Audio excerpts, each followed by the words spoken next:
on today on Focus Forward with Robert Dempsey, who's totally cracking me up. Robert Dempsey is founder and CEO of Dempsey Marketing, and he is a social media wizard, amongst other things. So right now we're going to kick it off. And hi, Robert. How are you? Good, Lori. How are you? Good. Excellent. So right now what we're going to do is we're going to talk about Twitter. So the other day I had Laura Goodrich from Seeing Red Cars. She wrote Seeing Red Cars. She's fabulous. I can't wait to introduce you. I had Laura Goodrich on, and she said the way that she drives her business is through Twitter. So on the way home, I immediately called you, and I said, we've got to set up a show so you can tell us how we can drive our business through Twitter. So come on, let's go. The serendipity of it all. So how do we do that? So I'm not sure what Laura told you how she does it, but I know especially when Twitter first began, and even today, it's basically all about being proactive. So, there's now obviously millions and millions of people on Twitter. So you really need to separate the wheat from the chaff, so to speak. But really what that means is that you have to look and see, okay, who within this enormous group of people are my ideal customers. So that starts off with having a definition of your ideal customer in the first place, and then going out and seeking those people, starting relationships with them, and then taking those relationships out of Twitter and offline. Okay, so let me stop you. Okay. So here we are back at square one. All right. And we're talking about figuring out exactly who the target market is. So we're right back to marketing 101. Always. Yeah. Okay, it always goes back to that, doesn't it? Yes, it does. Okay, so we figure out who our market is, we figure out what we're trying to accomplish from that, and then we start. How do we start? I mean, how do we start? The very first step would be obviously getting on Twitter and starting to listen to the conversation. So before you start engaging with people, just watch their status updates, because a lot of people too now, especially on Twitter, where there's a heck of a lot of link sharing and things of this nature. There's tools that help you automatically share content, other people's content on social media. So what you want to do is, though, you go, and as we said, you seek out those people that fit your market, your ideal clients. You find them, you can do profile searches, you can do advanced searches on Twitter. You find them, and I recommend adding them to a list, first of all. So Twitter has this concept of a list. All of the Twitter clients, the software that connects to Twitter, supports lists. So add all these folks to a list, even before following them, so they won't know necessarily that you followed them. They'll just know that they were added to a list if they get those alerts. So added to a list doesn't sound like it's always a good thing. Right? But this is a good list. So add them to a list and just start watching, what the people are putting out and what they're really talking about. And so then if you see an opportunity to enter into one of those conversations, then you can do that. Or just after a time, maybe a few weeks of watching what someone is doing, the content they're sharing, what they're, even if they don't share content, just their general status updates, you just say, hey, I'd just like to get a chance to speak with you. Are you available to talk on Skype or go to meeting, or can I call you and talk about XYZ thing that you mentioned? So really it gives you a basis for beginning the conversation with them. And it's literally just that simple. I mean, it's just like networking, right? Like in real life, only you're just using a different medium. Okay, so it's like networking virtually, if you will. Yeah. Okay, so so the concept of Dream 100. Okay, so you create your Dream 100 list. Your Dream 100 list could actually be, for the most part, those people on Twitter. Absolutely. Is that right? Yeah, and yes, and you should. If you're doing a Dream 100, you absolutely should have those Dream 100 people on their own little Twitter list, and then be following them and seeing what they do to see, again, a communication opportunity. Okay, so once you make the contact with them on Twitter, that's the time that you try to sell them, right? No. That's such a loaded question. Like, right? Yeah, no. Because that's what people, that's what they do. Yeah, well, that's a huge fail. It's a huge fail. Right? And so, yeah, I actually wrote just a quick update where you'll follow people, and some of these people will automatically say back, oh, thanks for following me. I have a great business opportunity for you. And I'm like, no, never mind, unfollow. But no, I mean, you never try and sell someone right off the bat, because that's the surefire way, as you know, to turn people off and get them to never talk to you again, and then they'll probably tell all their friends. If someone says, oh yeah, that Robert Dempsey guy, oh yeah, all he does is try and sell right away. If you ever get followed by him, just, tell him to shove off or something. But no, I mean, again, the same rules apply to building a relationship in person as they do to social media. The only difference is that with Twitter, we have a much larger pool of people that we can potentially network with, which is where being proactive and seeking people out is always the key. I mean, it's always the key. Otherwise, you will just be spinning your wheels and wasting huge amounts of time trying to follow everyone. I've done that. I built software that tries to analyze like everything that everyone's saying, and it's just a waste of time. That's got to be massive. It's got to be like... Yeah, it's crazy. I don't recommend doing that. No, yeah. I wouldn't either. Okay, so you're following someone on Twitter. You contact them. You say, I'm interested in talking to you. Maybe we could set up a Skype meeting. What's the next step? Yeah, well, having that meeting would be the next step. And then building the relationship as you would any other relationship from there. So one of the things that I did when I had my web development business, which is really successful, was I would watch the conversations of folks and say, oh yeah, I noticed you talked about XYZ topic. I find that really interesting. I'd love to just pick your brain about that sometime. And people love talking about stuff that they know. Hence, I'm on your TV show talking about what I know, right? So then, literally, you want to get those people out of social media, and by that I mean off the platform. So out of Twitter, Facebook, LinkedIn, whatever, and into as close to real life as humanly possible. That's where Skype or a GoToMeeting comes into play. And so even on that initial conversation, again, it's all about building the relationship, building trust, which we know takes time, and it can take more time than others depending, and you look for the opportunity to do business with that person, but you do not sell right off the bat. Okay, so that's a really important point that you just made. You're saying the goal of meeting them on social media and starting to develop that relationship is to move them off that platform. Yeah, that's one of the goals. Another goal would just be to be able to keep up with what someone is doing, or to find out, who are these people connected to that I might also need to know, or do they have information that I can learn from that I don't have access to currently, right? Because we each have our own little, I don't really want to say bubbles, but we have our little circles that we run in, and I think bubbles is pretty accurate. So we're busy in our little bubbles, right? And it's, it's just hard to get exposure because there's so much out there. Exposure to sometimes new information because there's so much out there. So we have multiple goals that we can go after when we're networking with these folks. So when I talked to Laura, she brought something up that was really, really interesting. She said, just what you're saying, she meets them on Twitter, she follows them, she listens to them, she starts to have a bit of a dialogue with them, then she moves offline or, to Skype. Mm. The other thing that she told me that was I thought was really important is she does research on these people. She looks at what press releases they've put out. She looks at what kind of things they have on their social media. She gets to know them really well and finds that commonality. So in looking at that, I'm amazed at the things that I've learned about people. Just like from what Dino had this Facebook meetup, and that's how I met Yomar down in Augusta. And it's like we have this whole relationship because of just the chatting that we did that day. It was very interesting that now we're doing business together, and and he fits nicely into some of my other clients' initiatives. That I find really interesting, that you take somebody you've never met, you start doing business with them, you get to know them.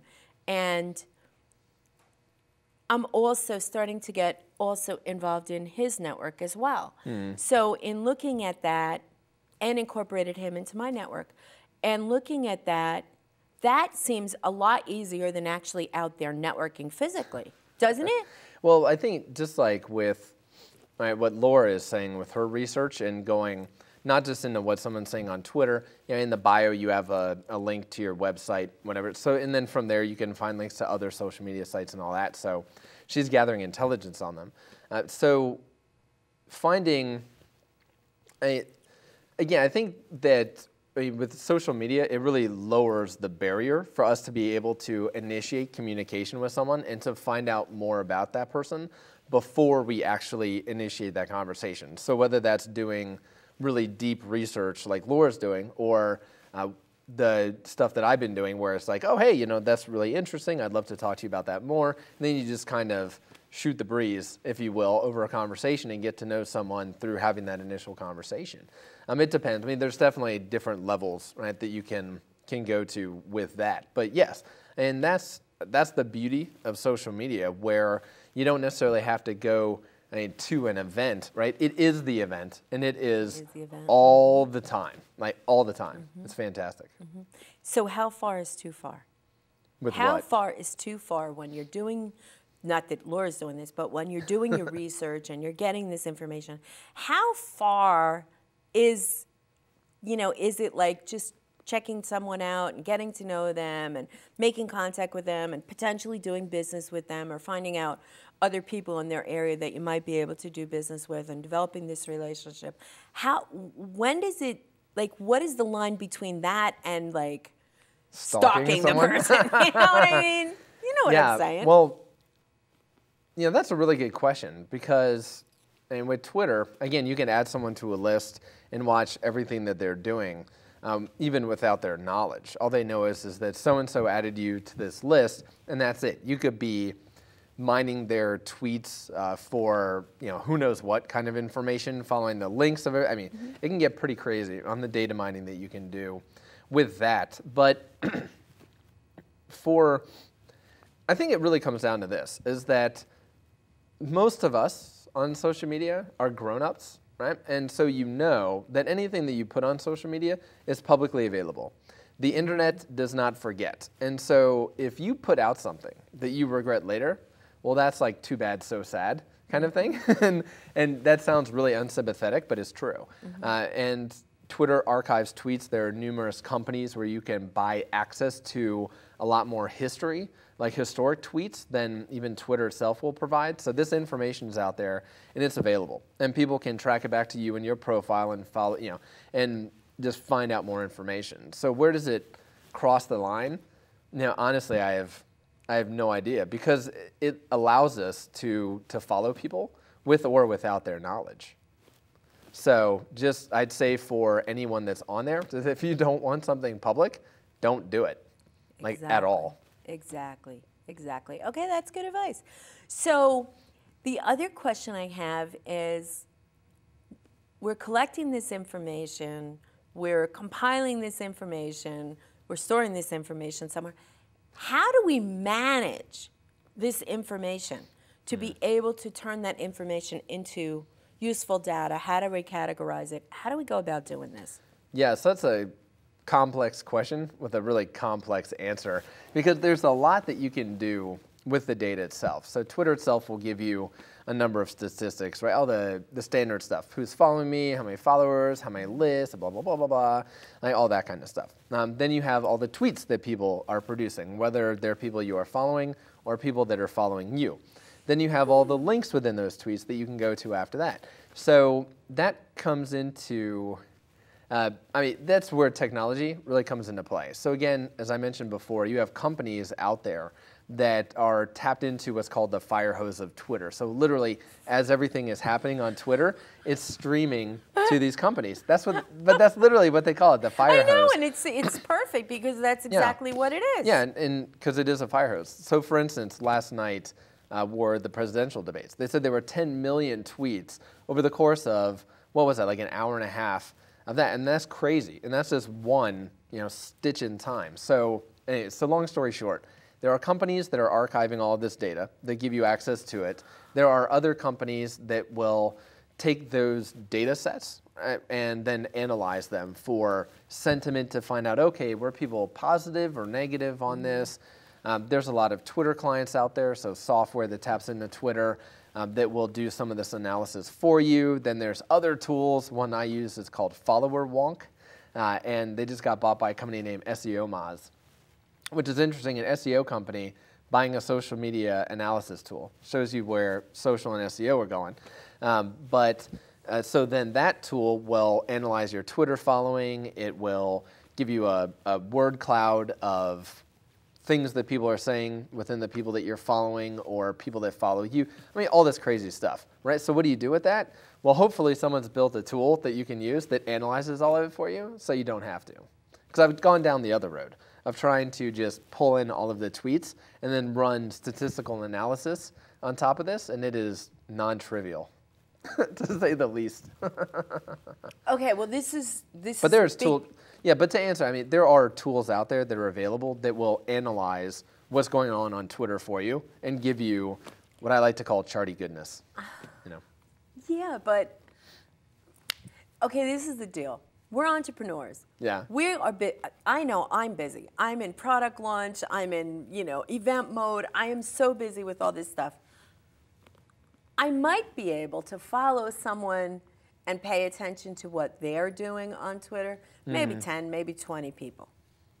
But when we're talking about taking that to that next level, I'm to the point where I don't know that I really have time to manage that. No, I know that that's a big part of your business. Right. So you're into all I was going to this ask if you wanted me to analysis. pitch. I'm like, are you asking me a pitch? Sure. No, but it's just amazing to me that, I was on the Jack Canfield call yesterday, and my question on the call was, okay, the meditation, the hour of power where you exercise, you meditate, you visualize, you do this, and then you do that, and then you do the other thing. And I'm like, okay, and now it's 3 o'clock. Okay. Your day is over because you've just done all this. And it was pretty interesting what he said. He said you choose one of those things that you're incorporating at a time. Okay? So if we're taking his advice and bringing it here today, okay, what's the one thing that somebody out there that's running a business, they're in the hamster cage, they're moving as fast as they can, what one thing can they incorporate from Twitter into their business that's going to make a difference? Yeah, I would say, at least in terms of the analysis side, the follower wonk tool is great, and it's literally followerwonk.com. I don't know how they came up with that, but it's a great name. So the follower wonk tool, you can run reports on a weekly basis, and it takes, even if you have thousands, I have like 14 or 15,000 Twitter followers, so it takes about 10 minutes to run one of those reports. But you can just click, run my report, and it'll give you a long page of just charts and analysis that you can use. But then seriously, and so I know that sounds like a lot. Bring me the Advil. Bring me the Advil now. No, but it gives you an easier way to look at it. Because if you just literally sit there and try and watch tweets as they flow, it's literally like a river just going by. Right, like so during the presidential debates last night, so I'm trying to figure out, okay, what are my followers saying about the debates? And every literally 3 or 4 seconds, it's like 20 tweets, 100 more tweets, 100, and there's literally no way to keep up with it. So you need technology to analyze all of this. Manage technology. Yeah, no, you need one technology manage it, right? Robots managing robots that are managing robots. But seriously, like at least there you get a feel for who are these people that are following me on Twitter so that you can do something about it? Or even better, you take that and you use a tool like Communit, which is commun.it is their website. Great bunch of guys. I've known them since they practically started the tool. And that'll also analyze your Twitter community, and based on keywords and other criteria will identify potential leads on Twitter for you as well. So with that, if you can utilize the technology to handle the insanity that's going on social media, then you can focus in on, okay, where really are the opportunities for me and for my business, and then you just use, I say just, right? But then you just... it's so easy. Yeah, oh sure, yeah. You just do it like this. Yeah. But then you act as if you're at any type of networking event after that. Again, the same rules apply. Don't be a jerk. Don't try and push yourself on people. Don't try and sell. You introduce yourself. You form the relationship. Take it offline and build it from there. That sounds great. So interesting. I had to find a vendor, like in a hurry. I don't know if it was yesterday or the day before, but I'm like, I need somebody right now. So I went right away to a search, and I chose, in my area, had to be local, and I chose the person that had 4 stars or 4.5 stars. Okay. On Can Google, I tell this is, you, I'm assuming? Can I tell you, I didn't even look at what those stars meant, okay? I didn't have time for that. I decided, okay, I'm going to get this over, and I'm going to find out if this person can do this, if they can handle it. I'm going to give them a shot, and this and that. And that's how quick it was, as opposed to the way it used to be before. So now they're in the database, and they are, you know, now a service provider for me. So it's so interesting the way we do business now as opposed to the way we did business like even a few years ago. You know, they're saying like we no longer even do searches online. What we do is we just go right to our community and we throw it out to the community. Okay, who can we use for this? I need this. Anybody have any ideas? Anybody have any suggestions? And I'm finding I'm doing that, you know, more and more. Across the board. I'm not talking about Twitter necessarily, but across the board. And that's working. I think that works really well for me. Oh, yeah, I think that works really well. Yeah, and I do the exact same thing. So if I'm looking for a book on a particular topic, I'll post an update to Twitter, to Facebook, to LinkedIn. If I'm on Skype with some people, I'll hit up one of my contacts there and say, hey, I'm looking for a book on XYZ. Do you have any recommendations? And so, yeah, we always will value the recommendation of someone we know, even loosely associated within a network, over what a company says, which is interesting and gets into where social media is also taking business and how it's changing the way business is done and how people market. Because it's not just, oh, I saw an ad on TV 7 times or whatever, so I'm gonna go, excuse me, and buy that product. No, it's not like that. It's like, okay, I saw that advertised on TV, so let me now see what my network says on Twitter, on LinkedIn. And there's a lot of research that's been done to say even when people are watching TV, they have either a tablet, so like an iPad or their iPhone or their computer with them as they're watching TV. So all of this media out there is really becoming mixed. And it's amazing too how many advertisements on TV will point you to a website. And they say, yeah, for more information, go to, you know, www.whatevertheheck.com.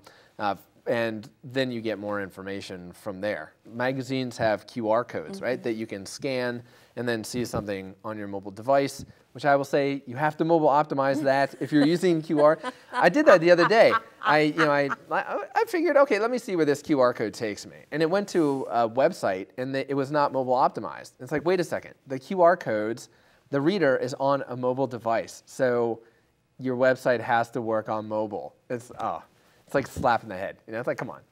But anyway, so yes, so everything is changing out there because of social media. People do take shortcuts where you see 4 or 5 stars, right? We've all purchased probably a lot of stuff from Amazon. Maybe not everybody watching this, but we're used to a star system. eBay has a rating system. These rating systems have been out there for a long time.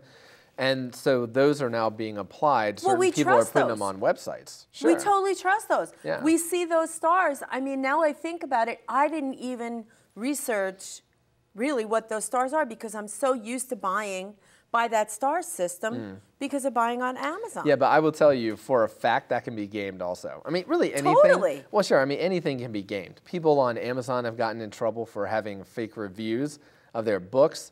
Well, people have found where they create their own account and then they go and review their own stuff, you know, like as different personas and different people.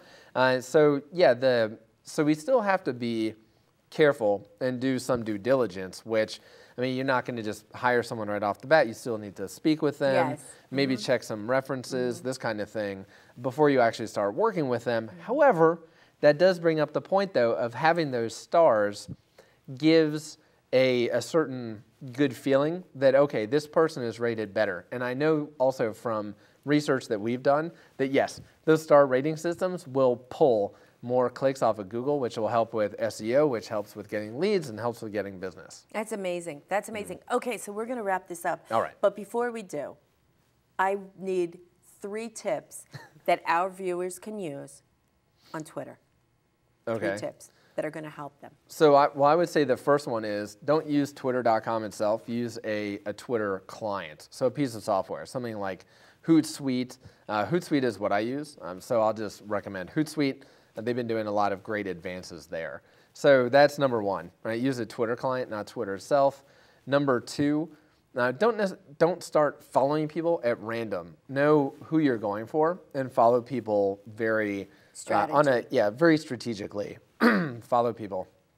And then number three, use an external tool to analyze. I was going to say analyze to analyze like what is going on Twitter for you. So something like follower wonk, which I can't say that without laughing. It's so funny. But a tool like follower wonk will help you to analyze what's going on, and you don't have to sit there and try and consume all of this just crazy amount of data that's just continuously coming through.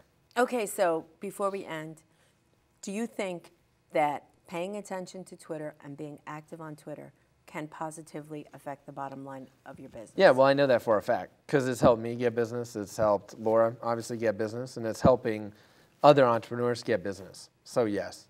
So yes, it works. Bottom line. Okay, good. All right, I'm glad to hear that. So what's new with Dempsey Marketing?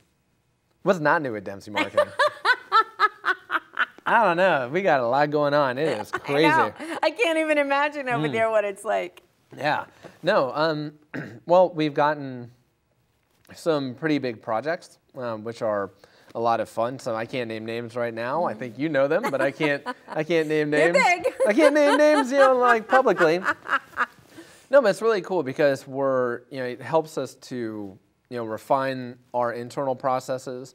Right now, it's the only employees are myself and my wife. So my wife started working with me, which is great. So in working with contractors, I think one of the most interesting things is that when I tell clients that I work with contractors, and I have been working with these people for years, but they're not internal to my business, they have no issue with that whatsoever. I don't have to sell that nowadays, where before, if you didn't have a whole host of staff, people would bring up, oh, well, I'm not sure that you can handle this project, and blah, blah, blah, blah, blah, stuff like that. I'm sure every entrepreneur at some point watching this has heard that capacity kind of thing. But now it is much less of an issue, and even working completely virtually is not an issue at all. So that's really exciting. Not all right, directly thank business, you. but that's that. it. We're out. Oh, hey. Great job. Thanks.